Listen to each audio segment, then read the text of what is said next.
อันนี้ผู้ถือหุ้นจะบ่เสือเหลืองนี่ มีเซี่ยว เสี่ยววะโอ้ยเจ้าก็มีเสี่ยวนักรอ เจ็บไข้มากกับพี่เบิ้ง เบิ่งกันเอง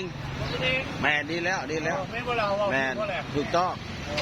ผักแป้งนั้นเกี่ยว หักแพงกันล่ะดีแล้ว ก็แหละ เจ้าได้เฮ็ดอาชีพหยังเจ้า เจ็บที่นา ฮะ ยา หางหยา เ เจ้าคือบ่มีเฮียนยิบเกิบนี้ นี่เป็นเนื้อเอาไปหยิบ เป็นหยังคือบ่ยิบวะ เนื้อเอามาหมัก หมักไผหมักมันเนาะเจ้าหมักหางหยา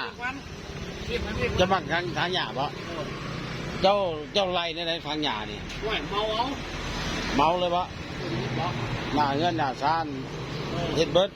เบอร์โทรติดต่อมีบ่ ฮะ อีเด้อพี่น้องเด้อเขาจะหางหยานี่มาหาเพิ่นโลดนี่อันนี้คือพาหนะอาวุธจะมีวะ นี่ ไม่ยั้งแล้วอาวุธเจ้าในทางหยาอุปกรณ์มันต้องมีในการทางหยาเนาะ เพชร บ่ เพชรอะไรดู แม่น หาลูกเพชร พวกแค่จองห้ามเด้อบ่แม่น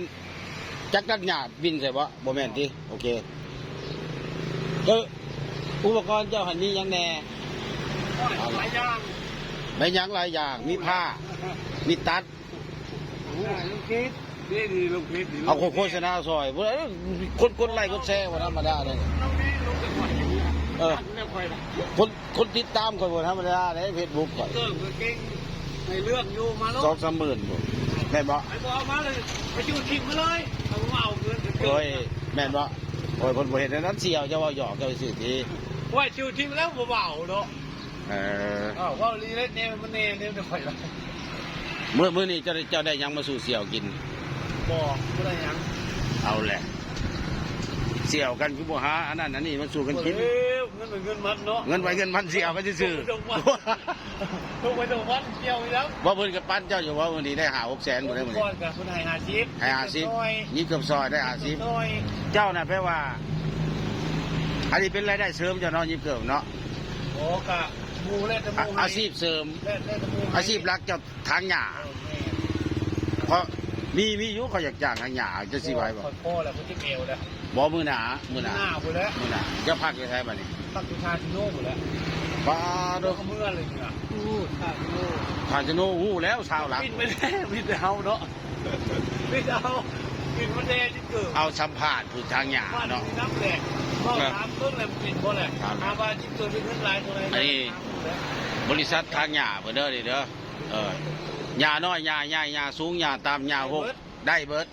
ต้องไปเบิ่งก่อน ราคาทุกอย่าง ต้อ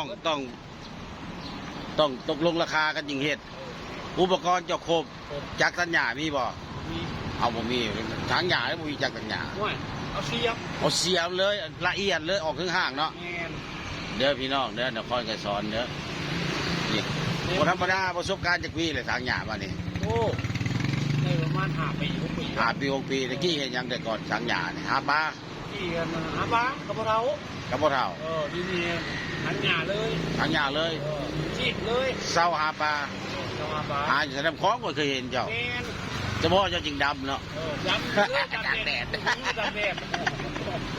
ตะกี้หาปลานี่มือหนึ่งได้แต่ไรมือหนึ่ง ให้พ่อเฒ่าผมก็ได้เอาที่หาบุเป็นเงินน่ะ อยู่ชาวปีหาบ่เป็นค่อยน่ะ นี่ว่าใช่ เขาเงี้ยมากกับบริเวณ นี่เนี่ยลูกค้าเป็นธรรมดานี่เกือบของแบงค์แฮมหมดแล้วนี่ก็จะมายิบนี่ ข่าวลูกจะบนทาน ของแบงค์แฮมหมดตัวนี้หรือว่าของโอเว่นหรือของซีดานนี่มันยิบเบิร์เด้อเกือบเด้ออยู่นี่เด้อเกือบเวียดเกือบไทยเกือบฝรั่งยิบเบิร์ดป้าเจ้าน้ำเสือกับมาซอยเพิ่นเบิ่งกายเงินปันไหน ได้3 คู่ยังบ่มาเอาค่ะ แม่นบ่ จุดทีมเลอะ บ่เห็นแล้วมันเสียลูกค้าได้ เอา นั่น ดี น่ะ แหละเอาบ่มาเอา จะว่าเขาตายแล้วบ่อยากเขาตายเขามาเอาบ่ได้ได้ยา แล้วเขาบ่มาเอาว่าเป็นจุดทีม บัดแล้วเขาสิมาเอา ผมเอาจุดทีม นี่เอาคนนี้ไปเอาเลยกันนะ โอ้ นี่ทำกันได้เลยเรียนเป็นไง เด้อยิบได้ตามสั่งเด้อคนนี้เด้อยิบทั้งหน้ามันก็ได้อันหมักแตกไปทั้งหน้าเนาะ เป็นหน้าต้องแต่งหน้าเป็นนี่จุด ใส่ก้าวทางในนี่เอาในนี่เลยป่ะ จะก้าวอีกน้อยหนึงเราทาอยู่แล้วเราทาบ่นะเราบ่ทาบ่ ใส่เนี่ยใส่ผมเป็น ใช่ไม่มีไฟเนาะ เดี๋ยวได้เสี่ยวเจ้าเลยมันยามเบี้ยคนนี้คันเงินนี่เอาให้เอาโลดมันบ่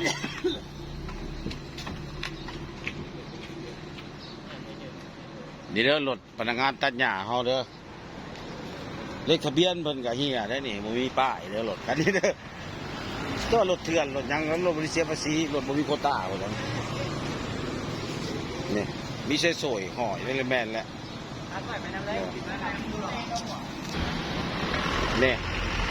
ถ้าว่าจะค้างหญ้านี่มันติดต่ออยู่3แยกนี่ก็ได้นี่ห้านยิบเกิบนี่ก็ได้เสี่ยวเจ้าเนาะมาติดต่อเจ้าก็ได้เนาะสมมุติมีผู้จะค้างหญ้าเนาะโอเค